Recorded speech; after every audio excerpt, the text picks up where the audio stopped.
నా పేరు ఆర్ రామాంజనేయుడి, ఉమ్మడి అనంతపురం జిల్లా అధ్యక్షుడు, రాష్ట్ర సంయుక్త కార్యదర్శి.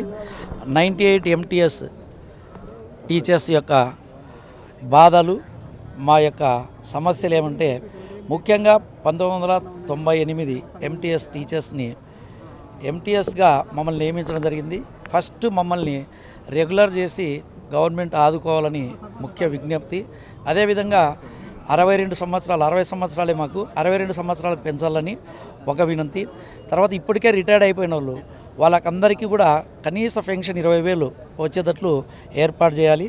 మాకు మొన్న 2025 జూలైలో జరిగినటువంటి కౌన్సిలింగ్లో సుదూర ప్రాంతాలకు మమ్మల్ని బదిలీ చేయడం జరిగింది.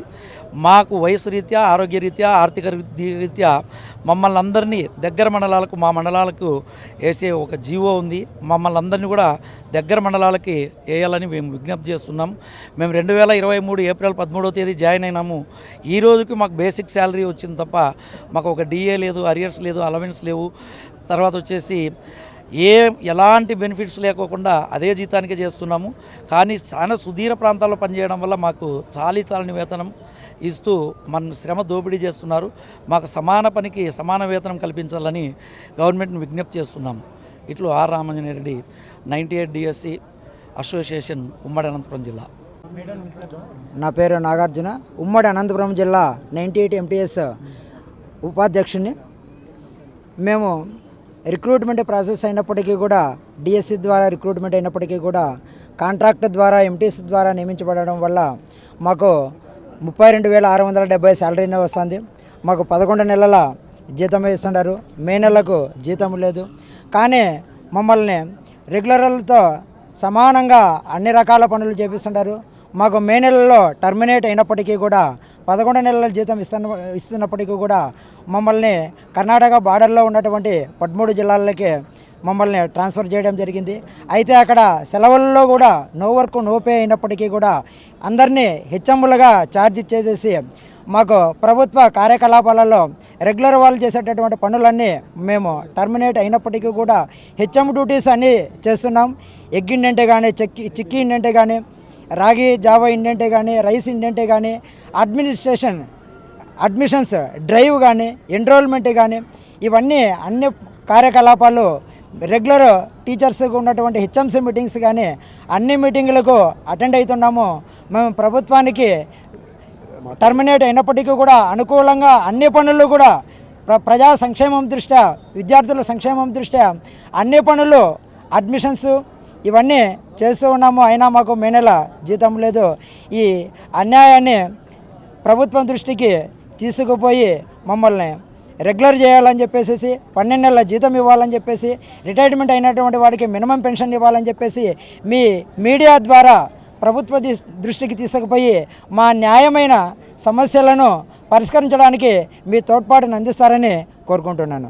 యాజమాన్యానికి నమస్కారం సార్. మేము 1998 డిఎస్సి ఎంటీఎస్ టీచర్స్ సార్. మాకు ప్రభుత్వం ఉద్యోగాలు అయితే ఇచ్చింది, కానీ మాకు ఏది భద్రత లేదు. చాలా ఇబ్బంది పడుతున్నాము. ఆరోగ్యరీత్యా చాలా సమస్యలు ఫేస్ చేస్తున్నాము. నేను మానసిక వికలాంగులను, దాదాపు నన్ను 70 కిలోమీటర్ల దూరం వేశారు. బస్సు సౌకర్యం లేదు, ట్రాన్స్పోర్ట్ సౌకర్యం లేదు. ఎట్లా పోవడం చాలా ఇబ్బందిగా ఉంది. అంతేకాక మా వాళ్ళు చాలామంది దాదాపు 50% రిటైర్మెంట్ అయినారు. ప్రభుత్వం నుండి మాకు ఇంతవరకు కూడా ఏమైనటువంటి బెనిఫిట్స్ కూడా లేవు. కనీసం లోకల్ మండలి వేస్తామన్నారు, అవి కూడా ఏం లేదు. కనీస పెన్షన్ ఇస్తామంటున్నారు, అది కూడా ఏం చేయడం లేదు. కాబట్టి మాకు ప్రభుత్వం 62 సంవత్సరాల వయసు కూడా పెంచి మా నిరుద్యోగులను ఆదుకొని మమ్మల్ని రెగ్యులర్ చేయాలని చెప్పేసి మీ తరపున నారా లోకేష్ గారికి, చంద్రబాబు గారికి శిరస్సు వంచి చేతులెత్తి ప్రాధాయపడుతున్నాను. సార్, దయచేసి మమ్మల్ని మా సమస్యను గుర్తించి మీరు న్యాయం చేస్తారని చెప్పేసి అసలు. ఎందుకంటే మీ ప్రభుత్వానికి, మన ప్రభుత్వానికి చాలా కృషి చేశాము. చాలా చోట్ల మా బంధుత్వ ఫ్రెండ్స్కి అయితేనేమని వాళ్ళందరికీ కోఆపరేట్ చేస్తూ మేము మన ప్రభుత్వానికి ఓటేసి ఈరోజు అధికారం తీసుకోవడానికి మా వంతు కృషి కూడా మేము కృషి చేస్తున్నాము. భవిష్యత్తులో కూడా 98 టీచర్స్ మీ వెంటే ఉండి మీ యొక్క అభివృద్ధి కార్యక్రమానికి, మీ యొక్క ప్రచారానికి కానీ మీ యొక్క తోడ్పాటుగా ఎప్పుడు ఉంటామని చెప్పేసి మా 98 టీచర్స్ తరఫున చేతులెత్తి వినియోగించుకుంటున్నాం. దయచేసి మాకు న్యాయం చేస్తారని ఆశిస్తున్నాం. Thank you. 98 అసోసియేషన్ తరఫున మేము ప్రభుత్వానికి చేయాల్సినటువంటి విన్నపాలు ఇంతవరకు మా మిత్రులు చెప్పినట్లు మాకు వెట్టి చాకరీ చేపించుకుంటుంది గవర్నమెంట్. ఈరోజు మాకు అపాయింట్మెంట్ ఇచ్చినప్పుడు సొంత మండలము లేదా దగ్గర మండలంలో మేము అపాయింట్ కావడం జరిగింది. కానీ ఈ ప్రభుత్వం వచ్చిన తర్వాత 25 జూలైలో ఆ జీవోను రద్దు చేసి సుదూర ప్రాంతాలకు మమ్మల్ని బదిలీ చేసి ఎంతోమంది మేము మా కుటుంబాలకు దూరంగా ఉంటూ చాలా వయసు రీత్యా చాలా ఎక్కువ 60 సంవత్సరాలు రిటైర్మెంట్ అయిపోయిన వాళ్ళు చాలామంది ఉన్నారు. వాళ్ళందరికీ కనీస పెన్షన్ ఇచ్చి మా మిత్రుడు అడిగినట్లు కనీస పెన్షన్ ఇచ్చి ఆదుకోవాల్సిందిగా మా కుటుంబాలన్నీ ఆదుకోవాల్సిందిగా కోరుకుంటున్నాం. తర్వాత సుదూర ప్రాంతాలకు వెళ్ళేటప్పుడు ప్రమాదాలు జరిగి మాకు ప్రిఫరెన్షియల్ కేటగిరీ కూడా లేదు. ఎన్నోసార్లు కలెక్టర్ గారికి డిఓ గారికి విన్నవించుకున్నాము. కమిషనర్ గారి దృష్టికి కూడా ఈ విషయాన్ని తీసుకుపోయినాము. వాళ్ళకి నో వర్క్ నో పేలో దూరం పోలేక వాళ్ళు ఇంటి దగ్గరే ఉండి లాస్ ఆఫ్ పేలో ఉన్నారు. వాళ్ళకు కూడా ఈ సందర్భంగా న్యాయం చేయవలసిందిగా ప్రభుత్వానికి విన్నవించుకుంటున్నాం. తర్వాత మాకు సమాన పనికి సమాన వేతనం ఇచ్చి మమ్మల్ని ఆదుకోవాల్సిందిగా ప్రభుత్వానికి విన్నవించుకుంటున్నాం.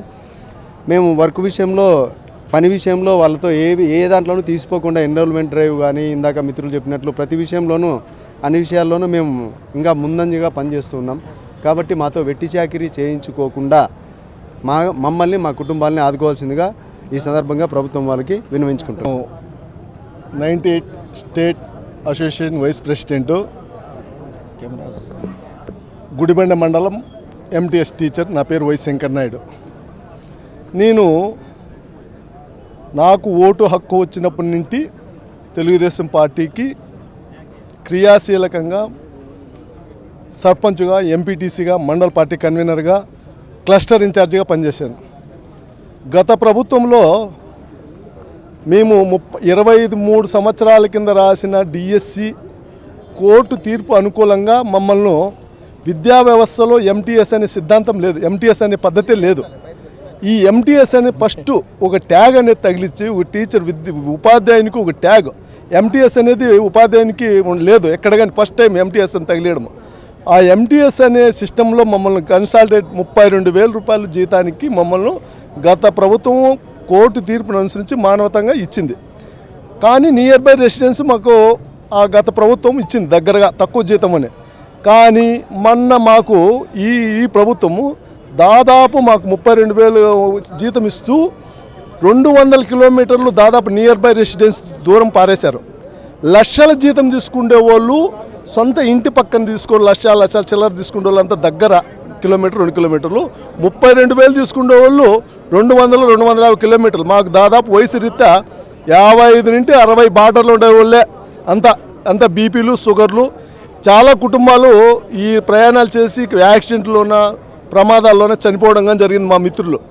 అయితే ప్రభుత్వానికి మేము చాలాసార్లు మా మినిస్టర్ల ద్వారా, ఎమ్మెల్యేల ద్వారా ప్రతి మనిషిని మేము విజ్ఞాపనలు చేసుకుంటూ, విన్నపాలు చేసుకుంటూ గత ముందు జూన్లోనో జూలైలోనో మేము విజయవాడలో పెద్ద విజ్ఞాపన సభ పెట్టుకొని కానీ ధర్నా చౌక్లో ప్రభుత్వానికి డిమాండ్ చేశాం.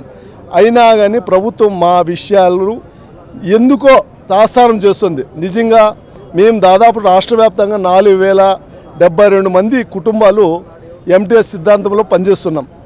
ఈ కుటుంబాలు ప్రభుత్వం నిజంగా మనస వాచ చిత్తశుద్ధితో పనిచేస్తే ఈ కుటుంబాలన్నీ ప్రభుత్వానికి రుణపడి విధంగా మేము ఒక రాష్ట్ర నాయకులుగా ఈ కుటుంబాలన్నీ ప్రభుత్వానికి ఖచ్చితంగా మేము తోడ్పాటు ఉంటాం. మా కుటుంబాలే కాదు, మాకున్న రిలేటివ్స్తో సహా ప్రభుత్వానికి ఖచ్చితంగా మనస వాచ వచ్చే స్థానిక ఎలక్షన్లో ఖచ్చితంగా ప్రభుత్వం మా మీద దయ ఉంచి మమ్మల్ని రెగ్యులర్ చేసి, మేమేమి ఏంది అడగలేదు, రెగ్యులర్ చేసి మాకు దగ్గర ప్రాంతాలకు ఇస్తే ఈ వయసులో ప్రభుత్వానికి మేము ఖచ్చితంగా రుణపడి ఉంటాం, మా కుటుంబాలు రుణపడి ఉంటాము. ప్రభుత్వానికి రెట్టింపు ఉత్సాహంతో లోకేష్ గారికి కానీ, నారా చంద్రబాబు నాయుడు గారికి కానీ ఖచ్చితంగా మేము మళ్ళా ప్రభుత్వంలో క్రియాశీలకంగా వ్యవహరించి గెలిపించడానికి ఖచ్చితంగా ప్రయత్నిస్తాం. నేను ప్రభుత్వంలో గతంలో తెలుగుదేశం నాయకుడిగా చంద్రబాబు నాయుడు అంటే నాకు ఒక ప్రాణం, లోకేష్ అంటే అంతకంటే ఆయన యువకుడు, ఆయన మార్గదర్శనంలో నడిచే విధంగా మేము మెలిగినాం. ఈ ఉపాధ్యాయ వృత్తి గౌరవం ఉంటుందనే ఉద్దేశంతో నేను ఒక లీడర్ స్థాయి నుండి ఉపాధ్యాయ వృత్తిలోకి వచ్చినాను. నిజంగా నా ద్వారాతో మా ఎంటీఎస్లందరికీ న్యాయం జరిగితే నిజంగా చంద్రబాబు నాయుడు గారికి కానీ, ఈ తెలుగుదేశం ప్రభుత్వానికి కానీ మా ఎంటీఎస్ కుటుంబాలన్నీ రుణపడి ఖచ్చితంగా ఆయన మళ్ళా వచ్చే స్థానిక ఎలక్షన్లో కానీ మళ్ళా సీఎం కావాలని మా కుటుంబాల్లో ఆయనకు ఫోటో పెట్టుకొని ఓన్గా పనిచేసి ఒక్కొక్కడు ఒక సైనిక్గా పనిచేసి మా కుటుంబంలో ఉన్న సాలిడ్ ఓట్లందరినీ వేయగల బాధ్యత మేము స్టేట్ కమిటీ ద్వారా ఖచ్చితంగా మేము భుజాల మీద వేసుకుంటాము. ఈ విషయాన్ని ప్రభుత్వం దృష్టికి మీ మీడియా ద్వారా తెలియజేసి ప్రభుత్వం స్పందించే విధంగా చేయగలరని కోరుకుంటున్నాను.